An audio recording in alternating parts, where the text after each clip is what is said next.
5 अगस्त 2024 को प्रधानमंत्री शेख हसीना की तख्तापलट के बाद से बांग्लादेश लगातार कट्टरपंथी आग में झुलस रहा है। शांति के लिए नोबेल पुरस्कार पाने वाले मोहम्मद यूनुस खुद अपने देश में शांति स्थापित करने में पूरी तरह से नाकाम साबित हुए। बांग्लादेश पर इस्लामिक कट्टरपंथियों ने पूरी तरह से कब्जा कर रखा है। आलम यह है कि पुलिस प्रशासन, सेना और न्यायालय तक कट्टरपंथियों का कब्जा है और उनके खिलाफ कोई आवाज नहीं उठा रहा है। जो भी आवाज उठाने की कोशिश कर रहा है उन्हें या तो सलाखों के पीछे भेज दिया जाता है या फिर मौत के घाट उतार दिया जाता है। पिछले महीने से बांग्लादेश हिंसा की आग में झुलस रहा है। बांग्लादेश की प्रधानमंत्री शेख हसीना के 5 अगस्त 2024 को इस्तीफा देकर देश छोड़ने के बाद से बांग्लादेश में अल्पसंख्यकों, खासकर हिंदू और क्रिश्चियन के खिलाफ बेइंतहा जुल्म हो रहे हैं। कत्लेआम के साथ साथ उनके बहन बेटियों की आबरू लूटी जा रही है। घरों और धार्मिक स्थलों पर लूट, तोड़फोड़ और आगजनी तो आम बात हो गई है। बांग्लादेश की कोर्ट पर भी मुस्लिम संगठन जमात इस्लामी का कब्जा है और इसके इशारे पर फैसले किए जाते हैं। इसी कड़ी में बांग्लादेश में चिटगांव की अदालत ने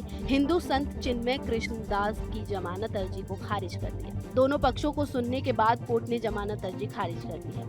हालांकि चिन्मय दास की तरफ से बांग्लादेश के सुप्रीम कोर्ट के 11 वकीलों ने पैरवी की, लेकिन इसके बाद भी संत चिन्मय दास को राहत नहीं मिली। हालांकि पूरे मामले में एक अच्छी बात ये रही कि चिन्मय दास के वकीलों को अपना पक्ष रखने का मौका मिला।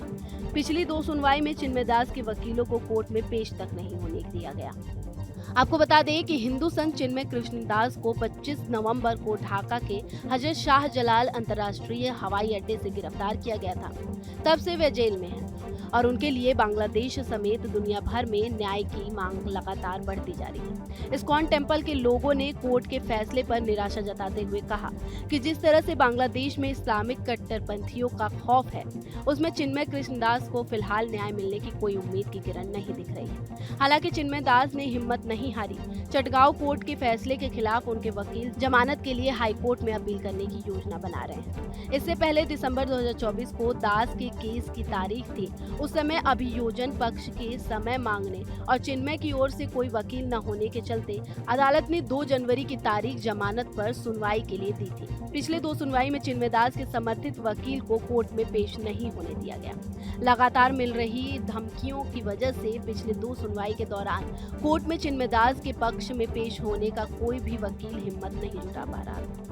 इससे पहले 11 दिसंबर को एक बांग्लादेश की एक अदालत ने दास की प्रारंभिक जमानत याचिका को प्रक्रिया में खामी के कारण खारिज कर दिया था। कोर्ट ने वैध पावर ऑफ अटर्नी और वकील की अनुपस्थिति के कारण चिन्मय दास की जमानत याचिका खारिज कर दी थी। पूर्व में इस्कॉन से जुड़े रहे दास के खिलाफ बांग्लादेश के राष्ट्रीय ध्वज के ऊपर भगवा ध्वज फहराने का आरोप है।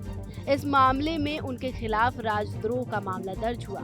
इसके बाद उनको ढाका के इंटरनेशनल एयरपोर्ट से गिरफ्तार किया गया और कोर्ट से जमानत खारिज होने के बाद जेल भेज दिया गया। दास की गिरफ्तारी के बाद चटगांव में उनके समर्थकों ने विरोध प्रदर्शन किया था। इस दौरान हिंसा में चटगांव में एक वकील की मौत भी हो गई थी। ये मामला काफी ज्यादा चर्चे में रहा था। फिलहाल इस वीडियो में मेरे यानी नगमा इरम के साथ इतना ही। बाकी देश और दुनिया की तमाम खबरों से अपडेट रहने के लिए न्यूज स्टेट को सब्सक्राइब कर लें और वीडियो पसंद आई हो तो वीडियो को लाइक कर दें। न्यूज नेशन अब व्हाट्सएप पर खबरों की ताजा अपडेट के लिए न्यूज नेशन के इस QR कोड को स्कैन करें।